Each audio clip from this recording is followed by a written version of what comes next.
Yeah, I mean, I think using the term pathological is key, right? For something to be an addiction, it has to be bad for you.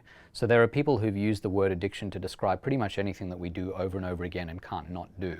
So there's a really famous case of a psychiatrist in the early 90s writing an article about how breathing was an addiction.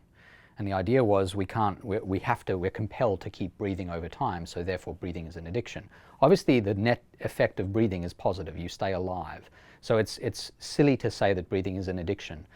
I think the big question is when we look at these kinds of behaviors like a flow state that you enter, if that produces good work, you're happy, the outcome of that is all positive, that's not an addiction. It's just something that you do a lot for whatever reason. It could be that it's engaging or enjoyable. If that flow state leads you to neglect social relationships and it leads you to become unhappy and depressed, or it has other negative effects, then we could start considering whether that flow state has led to an addiction.